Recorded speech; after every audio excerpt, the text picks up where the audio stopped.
आपके साथ अस्मिता दुबे। बुलेटिन में दिखाएंगे राजस्थान की तमाम खबरें, लेकिन उससे पहले एक नजर सुर्खियों पर। पूर्व डिप्टी सीएम पायलट का दौसा दौरा, सरकार बनाने में कई कार्यकर्ताओं ने निभाई अहम भूमिका, कहा ऐसे कार्यकर्ताओं को मिले मान सम्मान। बजरी मामले में राज्य सरकार को बड़ी राहत, 4 साल से बंद बजरी खनन से हटी रोक, आम जनता को सस्ते दर पर मिल सकेगी बजरी। सत्ता के नशे में चूर, कैबिनेट मंत्री के पास अपनी समस्या लेकर पहुंचा था पीड़ित परिवार, पीड़ितों को मंत्री ने लगाई फटकार। महिलाओं ने उगते सूर्य को दिया अर्घ्य, छठ महापर्व का हुआ समापन, छठ पूजा समिति ने किया भजन संध्या का आयोजन। मां की ममता हुई शर्मसार, लावारिस हालत में पार्क में मिला नवजात, परिजनों की तलाश में जुटी पुलिस।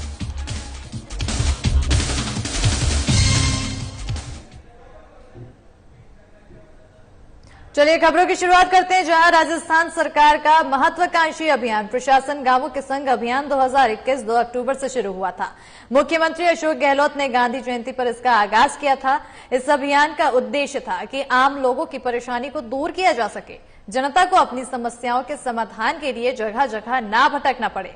लेकिन सरकार के मंत्री शायद नहीं चाहते कि जनता को इस अभियान का लाभ मिले, क्योंकि अगर लोग न्याय पाने के लिए मंत्री के पास जाते हैं तो मंत्री साहब उन्हें धक्के मारकर बाहर निकाल देते हैं, जिससे परेशान होकर अब पीड़ित परिवार धरने पर बैठा है और सांसद भी वहां मौजूद हैं।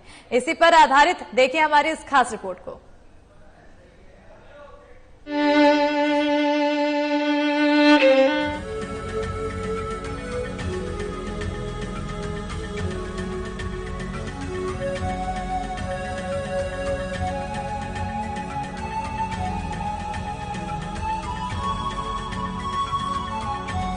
इल्जाम मत लगाओ, ये हमारी कमीशन तो क्या है हमारा नहीं सर, मैं ये बैठा कि मैं क्यों लाऊंगा, मेरा क्या फायदा लालसोट के लखनपुर गांव में प्रशासन गांव के संग अभियान में उद्योग मंत्री परसादी लाल मीणा के निरीक्षण करने पहुंचे। तभी तक पीड़ित परिवार अपनी समस्या लेकर मंत्री के पास पहुंच गया और मंत्री के सामने अपनी समस्याएं रखी। लेकिन सत्ता के नशे में चूर मंत्री ने पीड़ित परिवार को धक्के मारकर वहां से बाहर निकाल दिया। बता दें कि 18 सितंबर 2019 को एक बुजुर्ग मीठा लाल मीणा के जवान बेटे को 2 लोग लोहे का काम करवाने का आश्वासन देकर बहला फुसलाकर महाराष्ट्र ले गए थे, जिसके बाद फोन पर उनके बेटे ने बताया कि अगर वो गांव जाने की बात करता है तो उसे जान से मारने की धमकी दी जाती है। इसी को लेकर पीड़ित पिता मीठा लाल ने बताया कि 2 नवंबर के बाद उसके बेटे से उसकी बात भी नहीं हुई है। इसी को लेकर पीड़ित पिता ने लालसोट थाने में मामला भी दर्ज करवाया था, लेकिन पीड़ित का कहना है कि अभी तक पुलिस प्रशासन ने इस पर कोई कार्रवाई नहीं की है। शायद पुलिस को भी शासन का कोई खौफ नहीं है। कुछ दिन पहले नहीं, करीबन 2 साल से बुद्धि प्रकाश एक तरह से उसका अपहरण किया गया है। अपने क्षेत्र का एक व्यक्ति उसको धंधे करने के नाम पर ले गया और एक साजिश के तहत ऐसा बताया जाता है कि महाराष्ट्र में किसी थाने में ले जाने वाले ने मुकदमा दर्ज कराया और ये माँ बाप ने जब यह थाने पे मुकदमा दर्ज नहीं हुआ तो प्राइवेट इस्तेगासा के जरिए मुकदमा दर्ज कराया थाना लालसोट में। उसको भी पुलिस ने एफआईआर लगा दी, रफा दफा कर दिया और 2 साल से माँ बाप बच्चा मिले इसके लिए प्रयास कर रहे हैं। पुलिस के अधिकारियों से मिले हैं, नेताओं राजनेताओं से मिले हैं और कल की घटना तो और भी ज़्यादा शर्मनाक थी कि अपनी फरियाद लेके ये प्रशासन गांव के संग लाखनपुर गांव में गए तो खुद यहाँ के क्षेत्रीय विधायक एवं मंत्री जी ने इनको धक्का देके बेइज्जत करके अपमानजनक भाषा बोलकर वहाँ से बाहर करवा दिया। तो ये एक शर्मनाक घटना है कि जिनको चुन के भेजा गया हो, जो जिम्मेदार व्यक्ति हो, जो गहलोत सरकार में कैबिनेट मंत्री का पद धारण जिन्होंने कर रखा हो, उनको संयम से बोलना चाहिए था, धैर्य से बात करनी चाहिए थी। उनके क्षेत्र का मामला उनको न्याय दिलाना चाहिए था। अपने बेटे की राह देखते परिवार की उम्मीदें अब टूट सी गई है।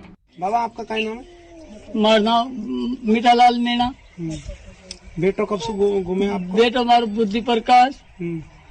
मैं गरीब स्थिति में तैयार केस आबानेरी प्याला के साथ में भेज दियो कुमावा के लिए। वो कहीं चीन के अंदर काम करावा के लिए ले गई और ले जा 3 महीना काम करा और दिवाली पे मैंने क्यों बेटा आजा, बोले पापा आऊंगा बढ़िया केस पीसा को दे रही हो जे आऊँ कहीं से। मैंने केस के भाई तुम्हारा भेज, बोले को भेजू, दिवाली बाद में भेजूंगा। दिवाली बाद में दिवाली आई 27 तारीख नवंबर 3 तारीख के दिन 2019 नवंबर 3 तारीख के दिन गायब कर दिया और 2019 नवंबर 2 तारीख के दिन रात को 11 बजे तक हमारी बात ही। 3 तारीख को कोई बात को नहीं पाई हमारे बच्चा से, आज तक भी हमारे बच्चा से बात को नहीं पाई। मैं खाने गए 3 तारीख के दिन रात को 8 बजे केस हमारे पास फोन करियो, बोले बुद्धि प्रकाश आ गई, भाई कहाँ आ गई, बोले घर आ गई, भाई कहाँ से आ गई, भाई गाड़ी में तू बिठा रहा है, बोले मैं तो को बिठा रहा है, तुम्हारे बच्चों से क्या आओगे किराए को दियो, तो बताओ तुम्हारे बच्चा को तो कहाँ कर दियो उन्हें। बाबा आपने पुलिस में कार्रवाई करवा दी? पुलिस के मैं को एफआईआर दर्ज गया तो सीआई ने जेली को 3 बार गया, कोई जेली में कोर्ट की कोई जेली, फिर 2 महीना बाद में कोर्ट फिर जेली।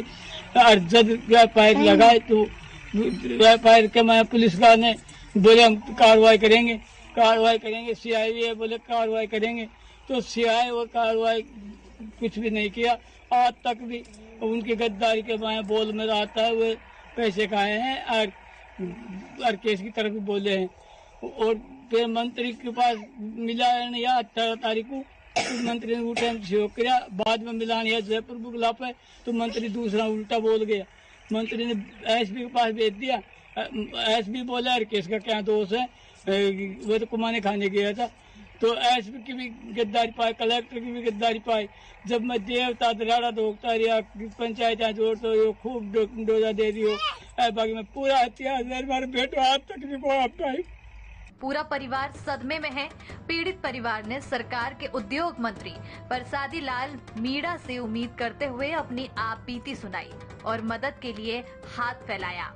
इतना ही नहीं, पीड़ित पिता ने मंत्री के पैर भी पकड़े, लेकिन मंत्री साहब को उन पर जरा सा भी रहम नहीं आया और मदद के बजाय मंत्री ने अपने गार्ड से कहकर पीड़ित परिवार को धक्के मारकर वहां से बाहर निकाल दिया। जब बात कर जा रहा है यहाँ से जा रहा हूँ, जब निवेदन गेट आउट जब इसको बगैर फालतू नहीं बाबा, फालतू वैसे नहीं करते। कमिश्नर को कर दिया टेलीफोन 2 साल पहले। मैं एक समाज सेवी रहा हूँ हमेशा, और मेरा काम समाज सेवा करना है, कोई भी हो, चाहे वो लालसोट सिटी के अंदर हो या गाँव में हो। तो एक पीड़ित परिवार जिसका बेटा 2 साल से गुम था, 2-2.5 साल से, उनकी जब मैंने सूचना मेरे पास किन्हीं लोगों ने बताया कि इस तरीके से, तो मैं मदद के लिए पहले उसकी जानकारी लेने के लिए उसके घर गया। तो उस पीड़ित परिवार ने, बेचारे बूढ़ा रोने लग गया, तो उसने मेरे से कहा कि साहब आज मंत्री जी आएंगे कैंप है लाखनपुर में और आप हमारे साथ वहाँ चले।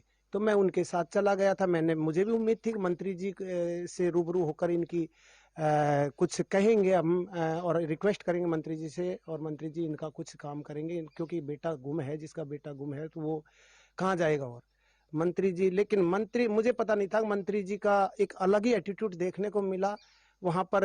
बूढ़े बाप ने जो जिस प्रकार से उनके चरण स्पर्श करने लगा, तो उनको हटाया, दुदकारा, साथ में मुझे भी उन्होंने तू में से बात की। लेकिन खैर ठीक है, मेरे तक तो कोई, लेकिन उस बूढ़े बाप को कम से कम मंत्री जी को इस तरीके के बर्ताव नहीं करना चाहिए था उसके साथ। मुझे भी बहुत बुरा लगा। साथ ही साथ एक मंत्री, कैबिनेट स्तर के मंत्री को इस तरीके का भाषा और इस तरीके का व्यवहार शोभनीय नहीं देता है। तो आप जैसे आपके ऊपर कोई दबाव आता है, राजनीतिक दबाव या मंत्री का दबाव या पॉलिटिक्स दबाव आता है, तो इसमें आप बाद में पीछे थोड़ी हटोगे? जी, मैंने आज तक 20 साल की मेरा करियर है लालसोट के अंदर। मैं हमेशा जनसेवी रहा हूँ, जनता की आवाज मैंने उठाई है, हर गरीब के साथ में खड़ा हुआ हूँ। आज तक मैं इन दबावों से ना तो मैं टूटा हूँ, ना मैं बिका हूँ, ना बिकूंगा, ना टूटूंगा, ना झुकूंगा। ये मेरे, आज भी मैं उस बाबा के साथ हूँ, आज भी मैं उसके बेटे के लिए, आज भी मैं उनके लिए तैयार हूँ और आगे भी तैयार रहूंगा और ऐसे मुद्दों के लिए हमेशा तैयार हूँ। दूसरी तरफ प्रधान नाथूलाल मीणा का अलग ही रवैया देखने को मिला। वो राजस्थान सरकार के उद्योग मंत्री परसादी लाल मीणा से भी ज्यादा आग बबूला दिखाई दिए। उन्होंने पीड़ित परिवार की खूब बेइज्जती की। अब ऐसे में बड़ा सवाल ये है कि अगर सत्ता का नशा ऐसे ही मंत्रियों के सर चढ़कर बोलेगा तो आम लोग न्याय के लिए किसके पास जाएंगे? आखिर कब तक इस बूढ़े पिता को अपने बेटे को वापस पाने के लिए दर दर की ठोकरें खानी पड़ेगी? साधना प्लस के लिए जयपुर से स्टेट हेड प्रवीण भार्गव की रिपोर्ट।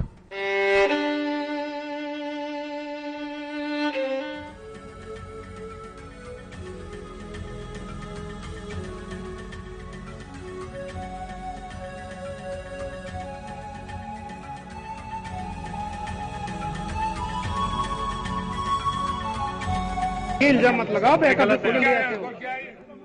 ये हमारी कमिश्नर को क्या है हमारा नहीं सर, मैं ये कहता कि मैं क्यों लगाऊंगा, मेरा क्या फायदा पैसा दिलाने में।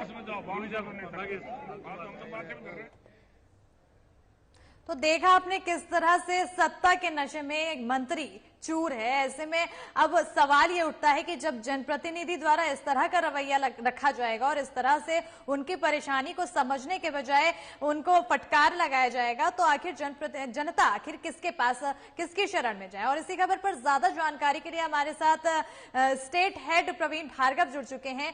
प्रवीण, 2 साल से एक परिवार ने अपने बच्चे को नहीं देखा है और अब वो अपनी पीड़ा लेकर जब किसी मंत्री के पास जाता है, उससे सहायता की मांग करता है, उम्मीद से जाता है, तो मंत्री के द्वारा इस तरह का रवैया आखिर कहां तक सही है? जी बिल्कुल, ये बात आपने सही कही है कि मंत्री का इस प्रकार का रवैया जो था वो एक फरियादी के लिए बिल्कुल भी सही नहीं रहा है। और इस प्रकार का जो मंत्री है उसको इस प्रकार का कोई हरकत ऐसा करने का कोई मायना बनता भी नहीं था, है ना। और सबसे पहले तो मैं आपको ये बता दूं कि ये जो काम है ये जो प्रसादी लाल मीणा है, ये इसके पहले भी कई बार विवादों में आ चुके हैं और इनकी कई बार ऐसे बयान भी आ चुके हैं, कई बार इन्होंने इस तरह की हरकतें भी कर चुके हैं। ये जैसे मैं आपको पिछले दिनों का एक मामला बता दूं कि प्रसादी लाल मीणा जो है ये महिला टॉयलेट में घुस गए थे, जिसको लेकर ये कई बार विवाद में, इस पर भी कई बार विवाद हुआ था और जिससे सरकार में इनकी गिरगिरी भी हो चुकी है और भाजपा ने इनको आड़े हाथों ले लिया था इस बीच में, ठीक है। और भाजपा ने ये तक कह दिया था कि ये कहाँ का कांग्रेस पार्टी का संस्कार है, वारी अशोक गहलोत संस्कार, इस प्रकार की बात हुई थी। और ऐसा ही एक और मामला हुआ था कि इन्होंने देश में कोई ईमानदार तहसीलदार नहीं है, इस तरह की बात भी कही थी।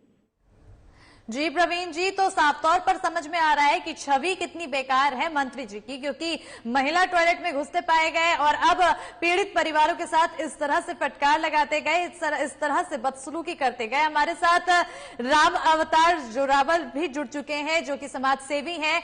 राम जोरवाल जी जुड़ चुके हैं। राम जोरवाल जी, जिस तरह से इस पूरे मामले में मंत्री द्वारा इस तरह की हरकत की गई, पीड़ित परिवार का दर्द सुने बिना उनको फटकार लगाई गई, आखिर ऐसे में किस तरह का ये रवैया मंत्री द्वारा किया जा रहा है? जी मैम नमस्कार। सबसे पहले तो मैं आपको धन्यवाद देना चाहूंगा कि आपने इस मुद्दे को उठाया और मैं इस वक्त हेलो जी मैं इस वक्त धरना स्थल से बैठा हुआ हूं। जो बुजुर्ग थे, उन बुजुर्गों की जिस तरीके से एक मंत्री, कैबिनेट स्तर का मंत्री जो इस तरीके की हरकत करेगा, कभी भी मैंने ये सपने में भी नहीं सोचा था कि जिसका बेटा खोया हुआ हो, 2 साल से वो बेटा नहीं मिल रहा हो और 2 साल से बेटे के गम में वो परिवार तड़प रहा हो, वो गुहार लगाने जाए तो कहाँ जाए। ऐसे में जो माननीय प्रसादी लाल मंत्री जी काफी मजे हुए नेता है, इस एरिया में काफी उनकी छवि है राजस्थान के, लेकिन ऐसे व्यक्ति के मुंह से इस तरीके के एक बुजुर्ग को पूरे भरी सभा के अंदर जो कैंप था एक, जिसमें सबकी समस्याएं सुनी जाती थी, उस समस्या के दौरान जो एक बाप गया था बेचारा अपना बेटे की गुहार लगाने, उसको धुतकारा, फटकारा और इस तरीके से तू मैं के ऐसे शब्द बोले जिसमें मैं वहीं पे शर्मिंदा हो गया था कि ये किस तरीके का मंत्री है। जिस तरह से आप एक समाज सेवी हैं और पीड़ित परिवार बहुत ज्यादा त्रस्त है, क्योंकि 2 साल से एक परिवार अपने बच्चे को नहीं देख पाया, उसकी शक्ल नहीं देख पाया है और दर न्याय की गुहार में जा रहा है कि अपने बेटे की वापसी के लिए दर भटक रहा है। ऐसे में आपके द्वारा किस तरह से उनकी मदद के लिए हाथ आगे बढ़ाया गया है? मैम मैं आपको बताना चाहूंगा, इस पीड़ित परिवार का मुद्दा मैंने जैसे ही सुना, आज से करीब तकरीबन 4 दिन पहले मुझे किसी ने बताया गया था, करणपुरा गांव निवासी है ये पीड़ित परिवार, तो वहां से मेरे पास फोन आया था कि भाई साहब इस तरीके से एक बेटा है हमारे गांव का, वो गुम है पिछले 2-2.5 साल से। तो आप आइए, थोड़ा सा इसको सोशल मीडिया पे जागृत कीजिए, और इसमें कोई कार्रवाई नहीं हो रही है। तो मैं जैसे ही मैंने सुना तो मैंने उनको कहा, दूसरे दिन मैं गया वहां पर, मैंने जाकर उस परिवार के हालचाल देखे तो वो परिवार की दशा इतनी भयानक हो रही थी कि मैं देख नहीं पाया। उनके आंखों में आंसू थे, वो बेटे के लिए बिल्कुल तड़प रहे थे। तो मैंने उनको थोड़ा सा ढांढस बंधाया, और वहीं से जो मेरा सोशल वर्क है उस सोशल वर्क के हमारे स्टेट हेड प्रवीण भार्गव भी इसी खबर पर जुड़े हुए हैं। प्रवीण, जिस तरह से अब मंत्री द्वारा इस तरह से बर्बरता की जा रही है, पीड़ित परिवार के साथ फटकार लगाई जा रही है और इस तरह से दुष्प्रयाम किया जा रहा है, ऐसे में वहां की प्रशासन से किसी तरह की उम्मीद जताई जा सकती है क्या? बिल्कुल बिल्कुल जताई जा सकती है। मैं आपको बता दूं कि इसमें प्रशासन को हस्तक्षेप करना चाहिए था, और जिस प्रकार से ये पूरी बात हुई है तो इसमें कहीं ना कहीं एक मामला और सामने आया था। मैं आपको बता देता हूँ कि पीड़ित जब मंत्री से इस प्रकार के गुहार लगा रहे थे तो उसी समय वहां जो नवनिर्वाचित प्रधान है नाथूलाल मीणा है ना, उनके द्वारा बीच में दखल अंदाजी की गई, और उन्होंने भी पीड़ित के साथ में इस प्रकार से धक्का मुक्की की और उनको भी वहां से धकेल कर बाहर निकालने का प्रयास किया। इस बीच में जो प्रशासन के जो लोग थे वो लोग भी मुख्य दर्शक बने रहे, और उन्होंने भी इस प्रकार में कोई हस्तक्षेप नहीं किया अपना कि नहीं ऐसा नहीं करना चाहिए। तो एक जो गरिमा होनी चाहिए एक मंत्री की, जिस पद पर वो बैठे हुए हैं और इतना बड़ा कैबिनेट के मिनिस्टर होने के बाद वो इस प्रकार की हरकत करते हैं, तो ये कहीं ना कहीं निंदनीय है मैम। जी प्रवीण जी, और हमारे साथ राम अवतार भी जुड़े हुए हैं। राम अवतार, जिस तरह से अभी बीते दिनों किसान आंदोलन को लेकर लखीमपुर की एक घटना बीती थी, वहां पर प्रियंका गांधी लगातार उस पूरे मामले में संज्ञान लेने पहुंची थी। अब अगर देखा जाए तो राजस्थान में कांग्रेस की सरकार है, लेकिन प्रियंका गांधी इन मामलों में क्यों नहीं संलिप्तता दिखाती हैं? क्योंकि अपनी मंत्रियों को समझाना उनके लिए बहुत बड़ी बात होती है, और ऐसे में वो अपनी मंत्रियों को फटकार क्यों नहीं लगाती है? उत्तर प्रदेश में तो जरूर दखल देने पहुंच जाती है वो।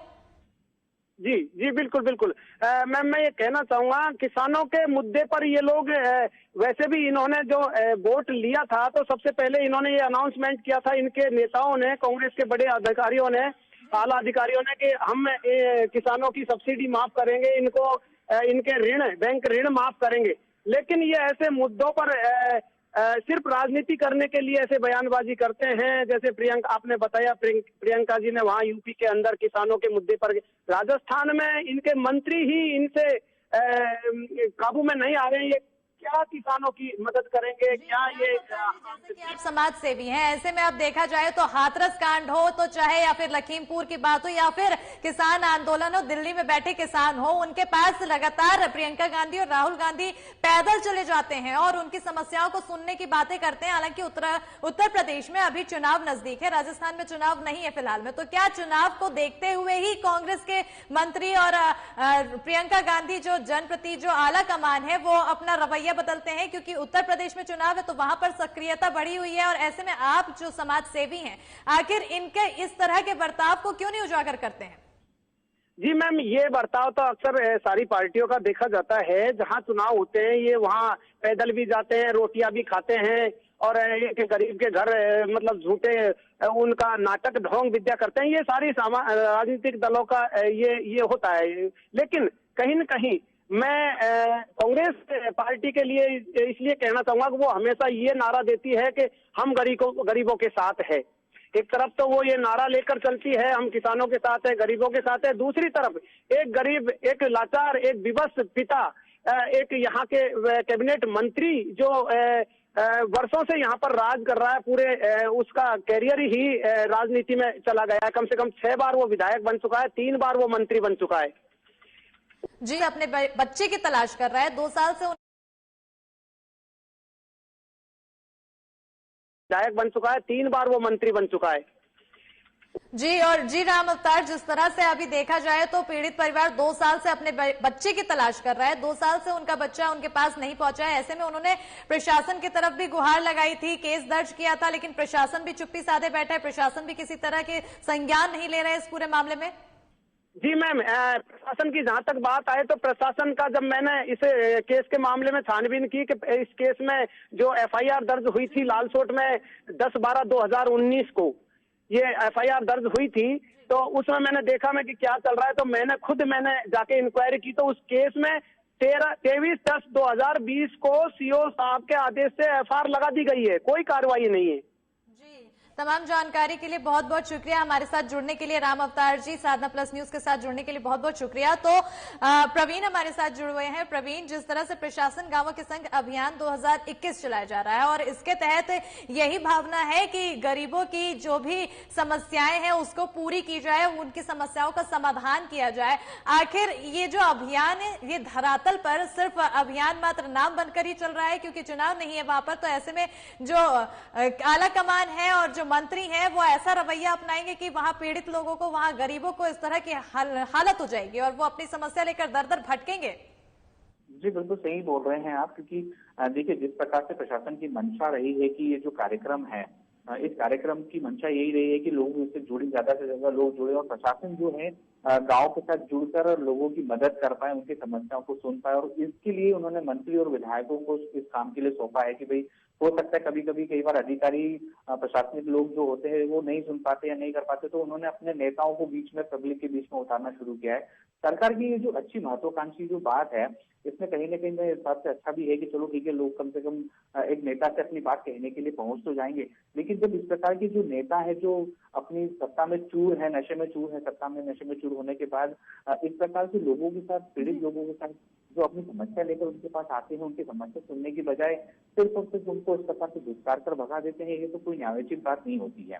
अब अगर हम बात करें कि ये जो नेता है, ये नेता इस प्रकार से सिर्फ जब चुनाव आते हैं, वोट मांगने की बारी आती है, तब यही नेता ऐसे लोगों के बीच में जाते हैं और अपने वोट मांगने के लिए कहते कि हमें वोट दीजिए, हमें चुनाव जिताइए, हम आपकी समस्याएं सुनेंगे, हम आपकी समस्याओं को आगे तक लेके जाएंगे, है ना। और जब जीत जाते हैं और जब अपना उल्लू सीधा हो जाता है, उसके बाद फिर यही लोग वापस से फिर उनके पीछे पीठ खींच लेते हैं। जिस तरह से आप लगातार आप बता रहे हैं, जैसे कि आपने बताया कि ये अपने वोट और इलेक्शन के समय ही वोट के लिए जनता के पास जाते हैं और हर तरह की उनके समस्या का निवारण करने की बात कहते हैं। ऐसे में बहुत बड़ी बात बन जाती है कि जब चुनाव खत्म हो जाते हैं तो ये जनता के बीच जाना भूल जाते हैं और गरीबों का दुख समझने के बजाय उनको पीड़ा देते हैं और उनके दर्द को सुनने के बजाय उन्हें फटकार लगाते हैं। तमाम जानकारी के लिए बहुत बहुत शुक्रिया प्रवीण जी। और अब इस तरह से जो मामले सामने आ रहे हैं, इसको लेकर लगातार बात उठती चली जा रही है और अब जो पीड़ित परिवार है वो धरने पे बैठ गया है। धरने पे बैठकर अपना जो दुख है वो व्यक्त कर रहा है और उनकी मांग है कि जल्द से जल्द उनका बेटा उनके घर वापस लौटे और मंत्री द्वारा, प्रशासन द्वारा, आखिर किसी के द्वारा किसी तरह की कार्रवाई तो जरूर की जाए। बढ़ते हैं आगे, जहां राजस्थान के पूर्व डिप्टी सीएम सचिन पायलट ने फिर से दोहराया है कि जिन कार्यकर्ताओं ने सरकार बनाने में अहम भूमिका निभाई है उन्हें मान सम्मान मिलना चाहिए। एक सवाल के जवाब में पायलट ने कहा है कि मंत्रिमंडल विस्तार के बारे में कांग्रेस के प्रदेश प्रभारी अजय माकन अपना बयान दे चुके हैं।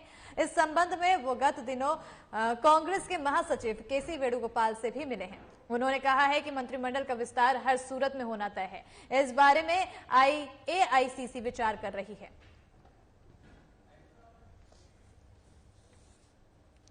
तो पूर्व डिप्टी सीएम सचिन पायलट का दौसा दौरा था, जहां पर आपको बता दें कि उन्होंने एक बार फिर दोहराया है कि जिन कार्यकर्ताओं ने सरकार बनाने में अहम भूमिका निभाई है उन्हें मान सम्मान मिलेगा। तो ऐसे में अब मान सम्मान की बातें एक बार फिर से राजस्थान में उठने लगी है। आज पूर्व प्रधान किशनलाल बैरवा जी की मूर्ति का अनावरण हम लोगों ने किया। किशनलाल बैरवा साहब बहुत पुराने कांग्रेसी नेता थे और इस क्षेत्र के लिए बहुत से उन्होंने काम किए और पूरे दलित समाज को एकजुट रखकर आगे बढ़ने का काम उन्होंने किया। उनके परिवार के सभी सदस्य राजनीति में हैं और जनता का आशीर्वाद उनको प्राप्त हो रहा है। और किशन बैरवा जी ने इस क्षेत्र के लिए भी जो योगदान दिया, लगभग 40 साल तक राजनीति में रहे, उस सब का हमने आज स्मरण किया, उनको श्रद्धासुमन अर्पित किए, उनकी मूर्ति का अनावरण किया। और मुझे लगता है कि इस प्रकार के व्यक्तियों को बहुत लंबे समय तक हमको याद रखना जरूरी है ताकि नई पीढ़ी उन लोगों से इंस्पिरेशन लेकर आगे काम कर सके। सर, आज गहलोत साहब दिल्ली है, सोनिया गांधी जी से मिले हैं, मंत्रिमंडल विस्तार की बात हो रही है, कैसा होना चाहिए, क्या आपसे कोई बात हो रही हो? मैंने तो हमेशा कहा है कि हम सब कांग्रेस के कार्यकर्ता एकजुटता से काम करें और जैसा अजय माकन जी ने कल कहा कि अब हम लोगों को 22-23 महीने रह गए हैं, अगला चुनाव विधानसभा का आएगा, तो राजस्थान में परिपाटी रही है कि एक बार एक पार्टी को बहुमत, फिर दूसरी पार्टी को बहुमत, लेकिन इस परिपाटी को हम तोड़ना चाहते हैं क्योंकि पार्टी और सरकार अगर मिलकर काम करेंगे तो जनता का विश्वास हम जीतेंगे। मुझे पूरा उम्मीद भी है, विश्वास भी है कि जो पार्टी हमेशा कहती आई है उसका बहुत जल्द निर्णय लिए जाएंगे और कांग्रेस के कार्यकर्ताओं ने जो योगदान दिया है सरकार का निर्माण करने में, उन सब लोगों को, समूचे 33 जिलों के अंदर जिन जिन लोगों ने मेहनत की है, ठंड में, गर्मी में, वसुंधरा जी की सरकार के सामने उन्होंने लाठियां खाई हैं, जेलों में गए हैं, पदयात्राएं की हैं, धरने दिए हैं, भूख हड़ताल की है, जन जागरण का अभियान चालू किया था, उन सब लोगों को मान सम्मान के साथ हम लोग आगे लेकर बढ़ें, ये मैं शुरू से कहता हूं, इस बात को आगे भी रखें। सर, अभी पंजाब सीएम ने टिप्पणी की कि कांग्रेस शासित राज्यों में डीजल पेट्रोल दिखने, उस पर तो मुख्यमंत्री अभी कह चुके हैं कि जो कमी करनी है उसको हम भी करेंगे, लेकिन केंद्र सरकार ने पिछले 6-7 सालों में 20 लाख करोड़ रुपए वसूले हैं सेस के माध्यम से। पेट्रोल डीजल पर जो सेस लगाया है वो केंद्र सरकार, जब अंतर्राष्ट्रीय बाजार में दाम आधे हो गए थे तब जनता को राहत नहीं थी, कोरोना काल के बाद जो लॉकडाउन हुआ उसमें राहत नहीं थी, और अब जब 5 राज्यों के चुनाव आ रहे हैं तो थोड़ी बहुत राहत देने का काम कर रहे हैं। और मुझे लगता है कि सब जनता समझ रही है कि जब 100 रुपये का पेट्रोल डीजल होगा तो महंगाई तो बढ़ेगी, महंगाई बढ़ रही है, गैस सिलेंडर 900 रुपये का हो गया, पेट्रोल डीजल देसी घी से महंगा हो रहा है, नौकरियां मिल नहीं रही, उद्योग चौपट हो रहे हैं, अर्थव्यवस्था समाप्त हो रही है और किसान आंदोलित हैं। ऐसे माहौल में मैं समझता हूं कि भारतीय जनता पार्टी का पतन होना निश्चित। और इसी के साथ राजस्थान की खबरों में फिलहाल इतना ही। मुझे दीजिए इजाजत, देखते रहिए साधना प्लस न्यूज। नमस्कार।